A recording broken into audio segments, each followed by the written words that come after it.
जय राधे कृष्णा दोस्तों, मैं हूं डॉक्टर शिवराज सिंह। स्वागत है आपका अपने चैनल हिस्ट्री विद सिंह में। भाई आशा है आप लोग अच्छे से होंगे, बढ़िया अपना अपना काम कर रहे होंगे। तो आज दोस्तों जो है श्रीमद् भागवत महापुराण का 54 नंबर वीडियो आप इस वीडियो में देखने वाले हैं। भागवत कथा का 54 नंबर वीडियो आप देखेंगे, ठीक है। तो सुखदेव जी जो है राजा परीक्षित को जो इक्ष्वाकु वंश है उसके बारे में बता रहे हैं। तो देखिए आगे जो है राजा सगर जो थे उनके बारे में बता रहे हैं सुखदेव जी कि जो राजा सगर थे तो वो कैसे उनका जन्म हुआ था और सगर नाम कैसे पड़ा था, स-ग-र। तो ये सगर नाम कैसे पड़ा था, आइए इस स्टोरी को आप सुनिए आप।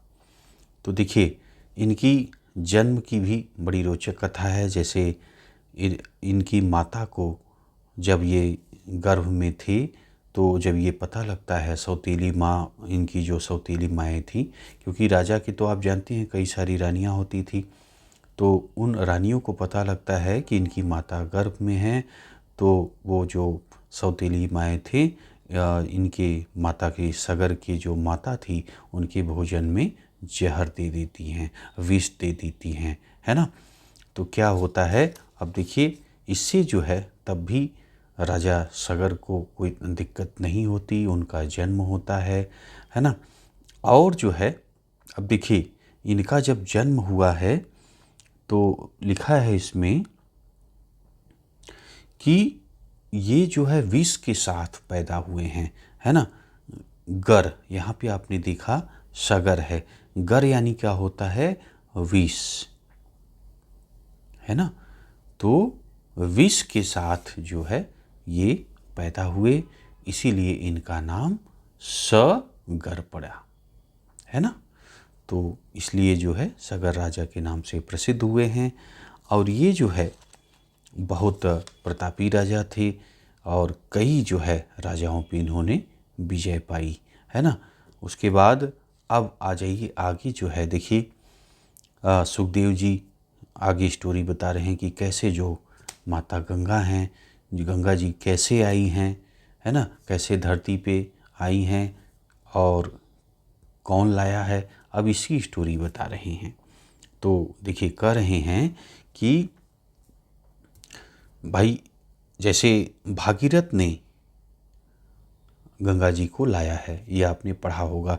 इनके पहले के जो राजा थे, इनके पूर्वज थे, दिलीप आदि थे, उन्होंने प्रयास किया था लेकिन गंगा जी को धरती पे नहीं ले आ पाए थे, क्योंकि ये सब भी जो राजा थे गंगा जी को, गंगा माता को धरती पे लाना चाहते थे। देखिए गंगा माता जो है सारे पाप धुल देती हैं, आपको पता ही होगा। और जो पितर लोग होते हैं उनको भी मुक्ति मिल जाती है ना। जैसे आप देखते हैं कि जो कर्मकांड होते हैं, जो अंतिम संस्कार होता है, वो आप देखिए गंगा के किनारे ही होता है, राख हो गंगा में डाली जाती है ना। तो ऐसा माना जाता है कि भाई जो पितर हैं जिनकी मृत्यु हुई है उनको मुक्ति हो जाएगी, वो सारे पाप उनके खत्म हो जाएंगे, है ना। तो अब इसी भाई उस समय गंगा माता धरती पे थी नहीं, तो भागीरथ के पहले के भी जो इनके पहले के जो पूर्वज थे उन्होंने प्रयास किया था कि माता गंगा धरती पर आएं और हमारे पितरों को जो है मोक्ष की प्राप्ति हो, लेकिन वो सफल नहीं रहे थे। तो माँ गंगा को लाने में सफल जो है भागीरथ ही हुए थे, भागीरथ, है ना। ये माता गंगा को लाने में सफल हुए थे। तो देखिए कैसे लाते हैं, जैसे आप देखिए कि माता गंगा को खूब अपने भक्ति से, अपने जो है प्रार्थना से माता गंगा को प्रसन्न करते हैं, है ना, भागीरथ। और स्वर्ग से पृथ्वी की लिए गंगा, अब स्वर्ग में थी गंगा माता, उनको पृथ्वी पे लाना था। तो भागीरथ कहते हैं कि माँ गंगा आप चलिए, पृथ्वी पे चलिए, है ना। तो जो गंगा माता थी उन्होंने कहा कि यदि मैं स्वर्ग पे, है ना, स्वर्ग में हूँ और धरती पे जाऊँगा तो मेरे वेग से जो है धरती पे छेद हो जाएगा और मैं रसातल में चली जाऊंगी, है ना, जो नरकलोक कहा जाता है, तो वहाँ पे मैं चली जाऊंगी।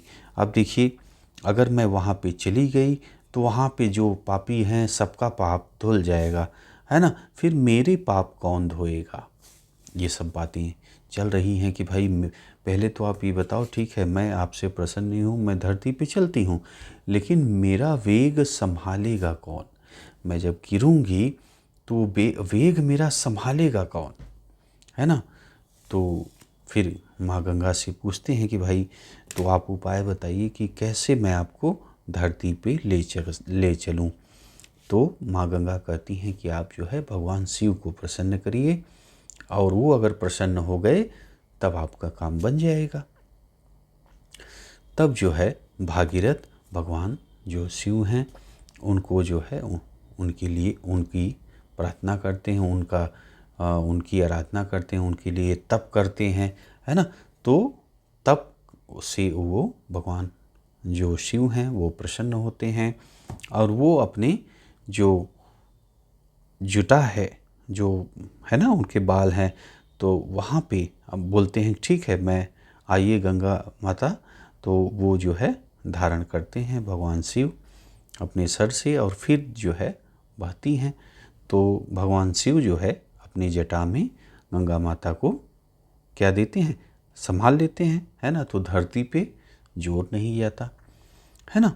तो फिर जब भगवान शिव के सर से होकर के फिर माता गंगा बहना चालू होती हैं। जब बहना चालू होती हैं तब जितने भी इनके पीछे के भागीरथ के जितने भी पीछे के पूर्वज थे, जब बहती चली गई तो सबको, जितने भी पितर थे, जितने भी इनके पूर्वज थे, सबको जो है मोक्ष प्राप्ति हो गई, सब कुछ शुद्ध हो गए।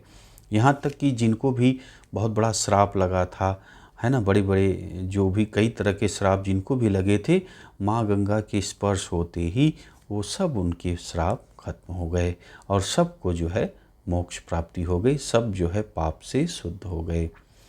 तो ये महिमा जो है माता गंगा की है, जो कि भागवत कथा में लिखा हुआ है ना। तो ये चीज़ है। अब देखिए,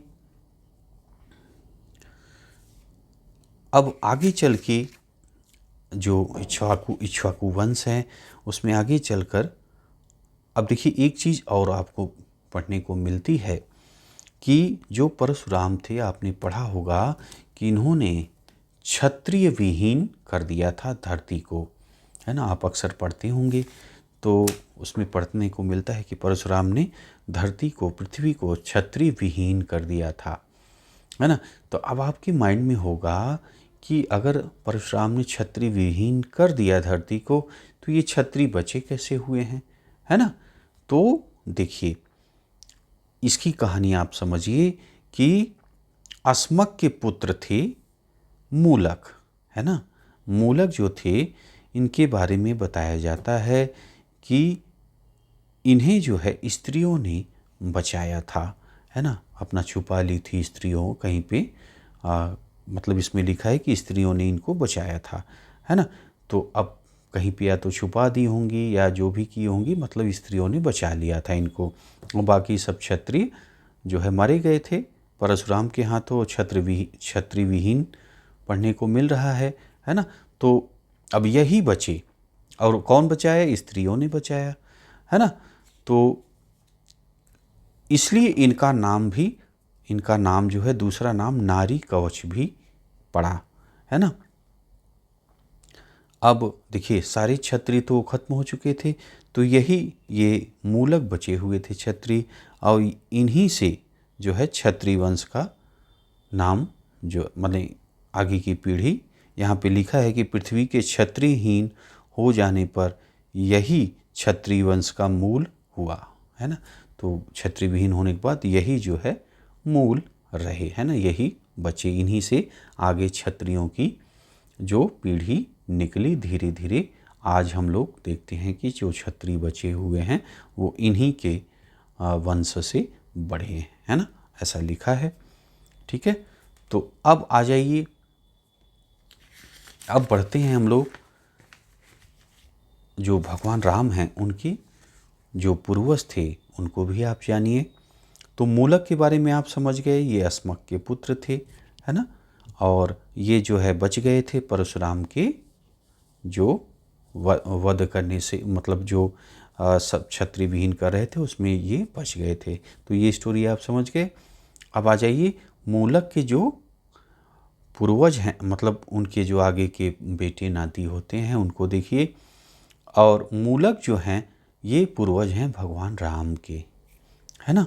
तो अब देखिए मूलक के बाद कौन है, उनका बेटा कौन है, नाती कौन है, कैसे किसके बाद भगवान राम आते हैं, इनको भी आप देख लीजिए।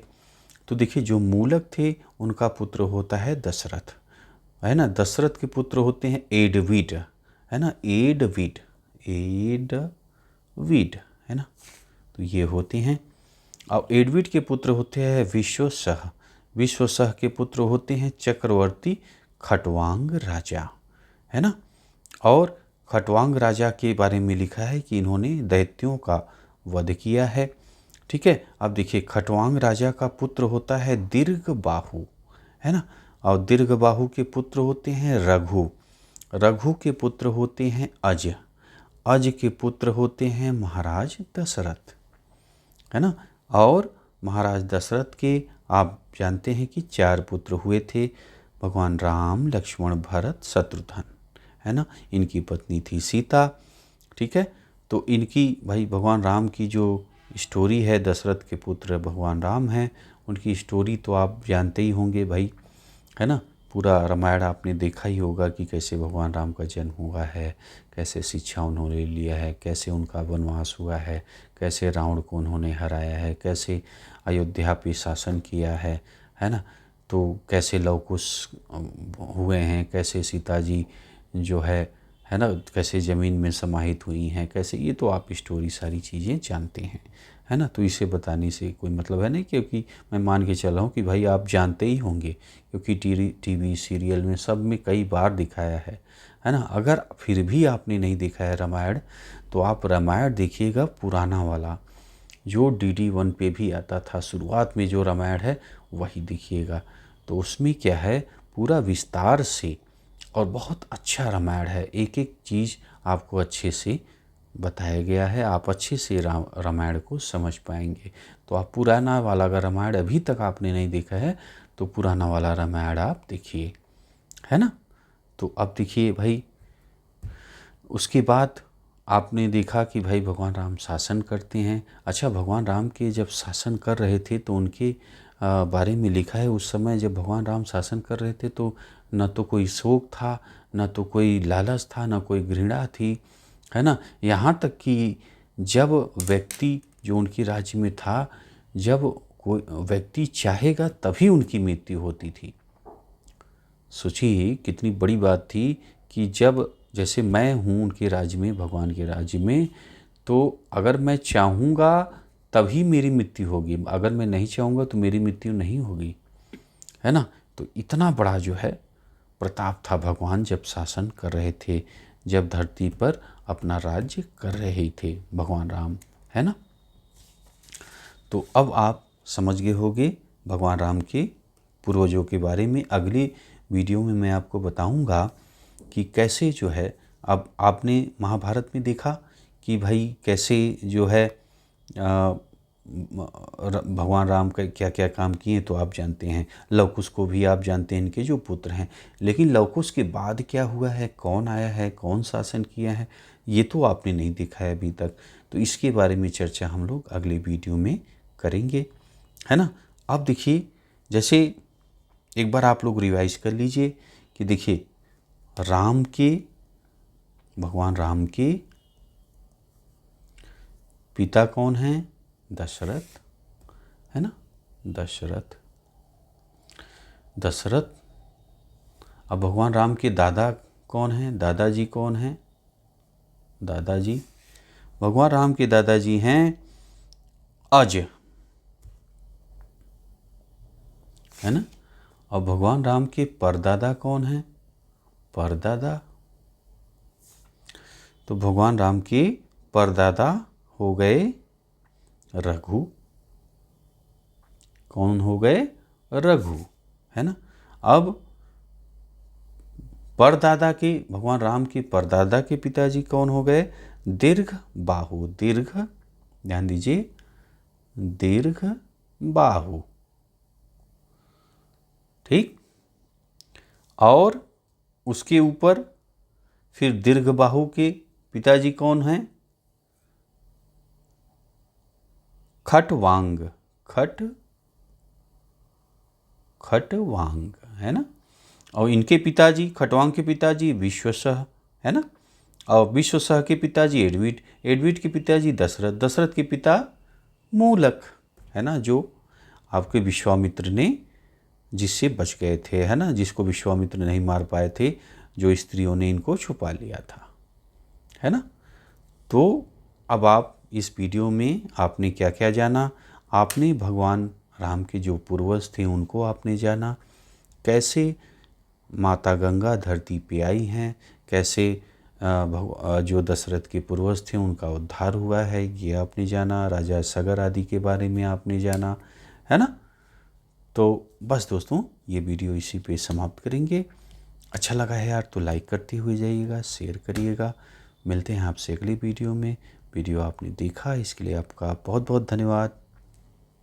जय राधे कृष्णा।